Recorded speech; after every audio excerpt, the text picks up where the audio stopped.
Do you have a favorite singer? I myself cannot sing very well, so there are many singers I admire, from Frank Sinatra to Steve Perry, from Ella Fitzgerald to Celine Dion.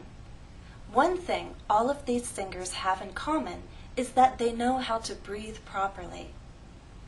When we speak, it's not unlike when we sing. There are natural places to pause and take a breath. It is not possible to sing a whole song in one breath. And it is not natural to say long sentences in one breath. In this lesson, we're going to talk about something called thought groups. I'm going to explain how we group our words into thoughts. If you group your words naturally, there will be a better flow to your speech, and it will be easier for people to understand you. Let's try an exercise. I'm going to read a text two different ways. The first time, I'm going to read with unnatural pausing. The second time, I will read with thought groups, and there will be a better flow to my reading. I want you to listen carefully to the difference. Reading 1. When I was a girl, I skipped down paths, danced in my bedroom, spun in circles under the sky, jumped rope with my friends, and squatted to smell flowers in my mother's garden.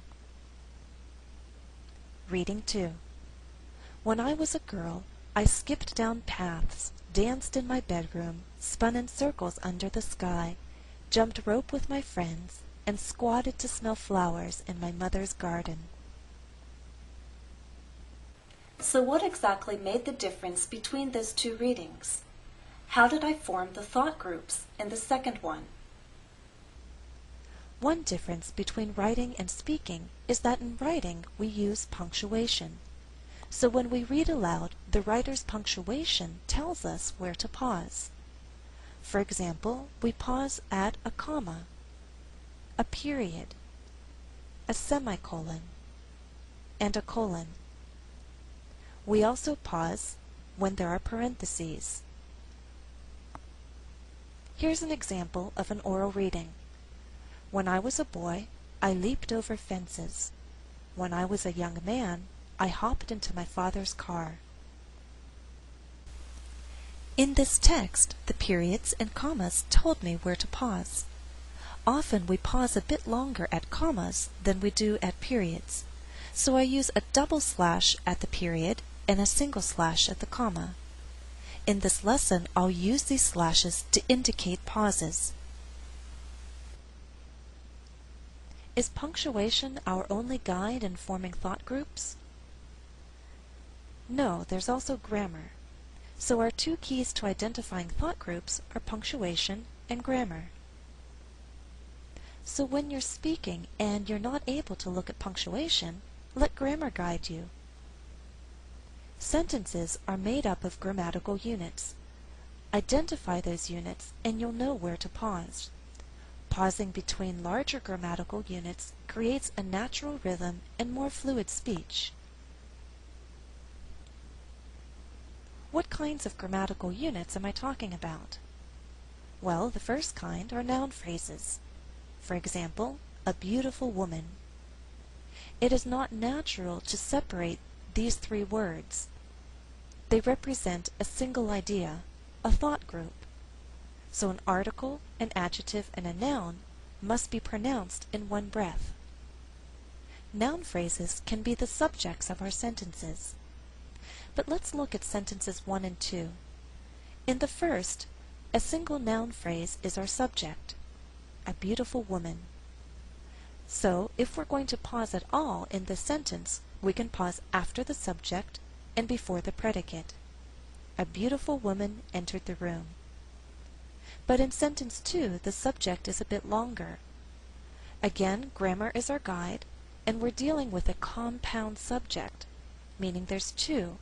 So it's possible to pause after woman and before dog and still sound natural. A beautiful woman and her little dog entered the room. Verb phrases are another kind of grammatical unit. For example, ran blissfully. We don't separate a verb from an adverb. Climbed tall trees. We don't separate a verb from an object. Had been dancing. We don't separate auxiliary verbs from a main verb.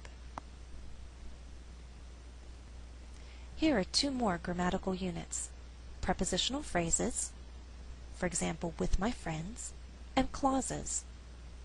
The first example of a clause is an adverb clause of time. When I was a boy, I leaped over fences. In sentence 2, we have an adjective clause. The boy, who was no older than 6 or 7, leaped over a fence. Again, these grammatical units represent ideas, thought groups, and we don't want to break up these ideas. Be careful. Although grammar is our guide in forming thought groups, it doesn't mean that every sentence has to be broken up in grammatical units. We don't break up short statements. Examples: I ran. Who jumped? Did you dance? It's Jennifer's composition. It would not be natural to pause in these short statements. We'd only pause at the very end before the next statement. Here's some more advice on forming thought groups. Punctuation and grammar are your guides, but in general, you simply don't want to break up words that form a single idea. If you need to speak slower for your listeners for any reason, break sentences into shorter thought groups. Exercise 1. Identify thought groups in each statement. Example: read the statement to yourself and decide where to pause.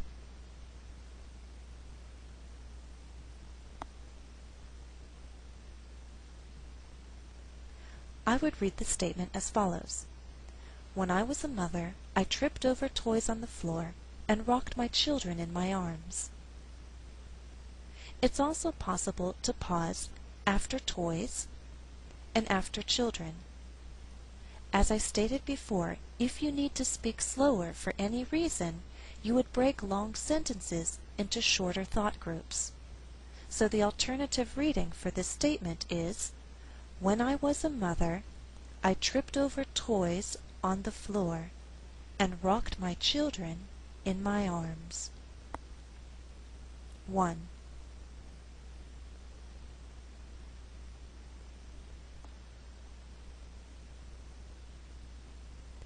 I would read the statement as follows. Now that I am a grandmother, I tap my feet as I wait for my grandchildren to visit me. 2.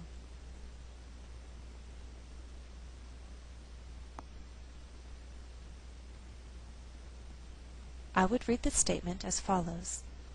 When I became a man, I fell at the feet of a beautiful woman.